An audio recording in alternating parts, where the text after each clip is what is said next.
Democracy Now!, democracynow.org, The War and Peace Report. I'm Amy Goodman. A new report from 3 U.S. senators finds some 70% of guns seized in Mexico last year came from the United States. The report's called Halting U.S. Firearms Trafficking to Mexico and was compiled by Democratic Senators Dianne Feinstein of California, Charles Schumer of New York, Sheldon Whitehouse of Rhode Island. It finds Mexican drug cartels are arming themselves with U.S. military-style weapons and urges a strengthening of U.S. regulations to stem the flow of guns to Mexico. Mexican President Felipe Calderón has repeatedly called for the U.S. to implement stricter firearms laws. Last year, he accused the Americans of, quote, irresponsibility on arms sales. Los americanos empezaron a vender armas. Began to sell arms as a voracious, ambitious industry, like the American arms industry. This often provokes conflicts in countries that are poor and less developed, such as Africa, due to the sale of arms, is in a very similar situation to that which is being lived by the Mexican people. For the arms traffickers, it's a business to sell arms to criminals. And we need to mobilize not just public opinion against this, but unite with international public opinion to show the irresponsibility of the Americans, as much as it bothers them or hinders their political campaigns. That was Mexican President Felipe Calderón. Meanwhile, Congress is holding hearings this week on a once-secret U.S. government plan to encourage U.S. gun shops to sell thousands of guns to middlemen for Mexican drug cartels. The operation is called Fast and Furious. It focuses on using these middlemen to gain access to senior-level figures within Mexico's criminal organizations. Run by the U.S. Bureau of Alcohol, Tobacco, and Firearms, the operations come under severe criticism since hundreds of guns that were sold to the cartels have later been found at crime scenes in both countries, including 2 at the murder scene of a U.S. Border Patrol agent. For more, we're going to Washington, D.C., to David Heath, senior reporter of the Center for Public Integrity, who's extensively covered Operation Fast and Furious and gun trafficking on the U.S.-Mexico border. Welcome to Democracy Now!, David. Explain Operation Fast and Furious, which is going to be the focus of a hearing today in Washington. Right. Beginning in late 2009, the ATF decided that they wanted to make a strategy shift in how they investigated gun running. Typically what the ATF does is they focus on what's called straw buyers. These are people who are paid to go buy a gun for somebody who can't illegally go buy a gun. And typically what they do is when some straw buyers buy a gun, they try to confiscate them and take those weapons out. That strategy, according to the ATF, felt that that strategy wasn't working. Tens of thousands of weapons are making their way into Mexico, so they decided that what they wanted to do was look at the straw buyers and try to follow the guns up the chain of command and take out an entire gun-running organization. And their hope was that by doing that they would be more effective in stemming the flow of weapons. This really goes against the culture of the agents at the ATF. It goes against their training. They saw weapons that were essentially being allowed to hit the streets and go out, and it upset them, and especially when 2 of the weapons were found at the murder scene of a Border Patrol agent who was killed. This was Brian Terry, right? Brian Terry, the U.S. Border Patrol agent in Arizona. Yes.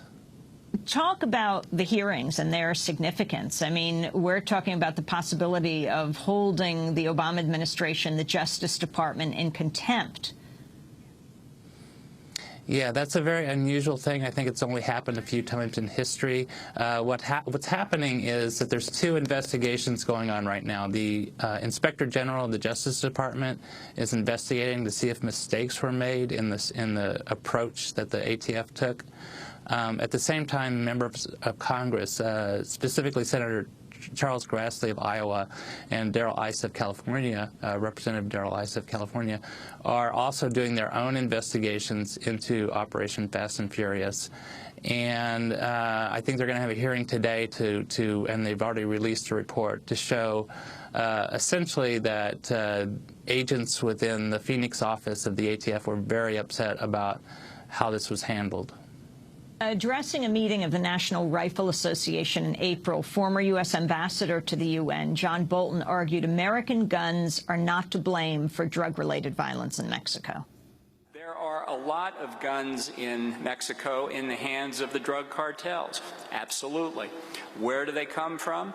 No doubt some of them come from the United States. A lot of things in the world come from the United States. But the bulk of those guns in the hands of the drug cartels probably came from police arsenals in Mexico or arsenals of the Mexican army, where corrupt police officials and corrupt army officials sold them to the drug cartels' agents. Or they were procured in the vast international weapons market that the cartels obviously have access to. The idea that what's going on in Mexico is somehow our fault because of lax gun control laws here is exactly the kind of subterfuge that the Obama administration would like to carry forward in the near future to get stronger gun control laws here. That was former U.S. Ambassador to the United Nations, John Bolton. David Heath, his arguments, and especially in light of this report that 70% of the guns seized in Mexico last year were from the United States. Right. The only data we have on this are the guns that are recovered by the Mexican authorities and then traced by ATF. That's really the only data that exists on that. And the data is that in the last 2 years, there were roughly 30,000 guns that Mexican authorities asked the ATF to trace. And often these,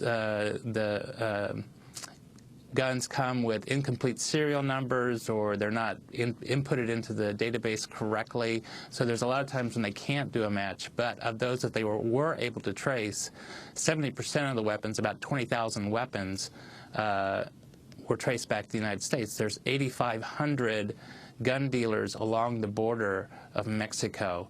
And you can, of course, buy assault weapons and very easily at any of these gun shops. I mean, very interestingly, CBS News did a big expose on Operation Fast and Furious. It didn't get a lot of attention.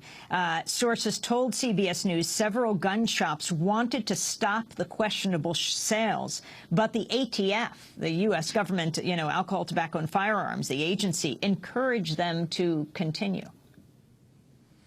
Yeah, my understanding is that there was one gun shop that had raised questions, and there have been gun shops in the past that have been held liable for selling weapons, and so there are issues about that. And so there was one gun shop that I know of that raised questions about selling these weapons, and the ATF, as I understand it, told them that they were doing an investigation, and that if they helped, that this would supposedly help them trace the guns to the cartel.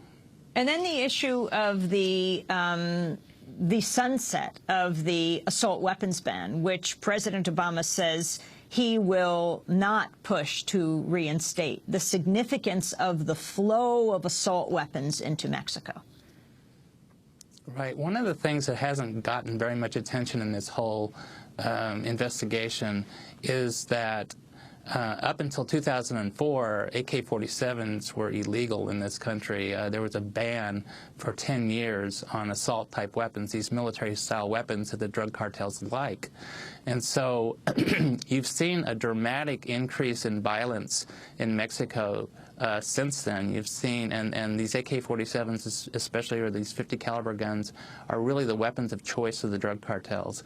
And just in the last, since 2007, you've seen about 34,000 drug-related deaths caused by firearms in Mexico, 15,000 just last year. So there's been an explosion of violence in Mexico, and like your report said, President Calderon really blames that on the lifting of the assault weapons ban. It's fascinating to see the conservative presidents of Mexico, from Vicente Fox to Calderon, also all pushing for some kind of decriminalization or legalization of drugs at this point, talking about sane drug and gun policies. Right. I mean, I think what you have is you have these cartels are, as you know, are huge. I mean, these are multi-billion-dollar organizations, and they're really equipped like armies. They have helicopters, they have grenades, they have military-style weapons, and this is all being funded by America's appetite for illegal drugs that are coming north of the through the border. And as you have these drugs coming north, you have through that same pipeline, through the same people, you have guns going south. So they're really tied, very closely tied together. If you could stop the flow of drugs, then you would also simultaneously be stopping the flow of guns. David Heath, I want to thank you very much for being with us, senior reporter at the Center for Public Integrity.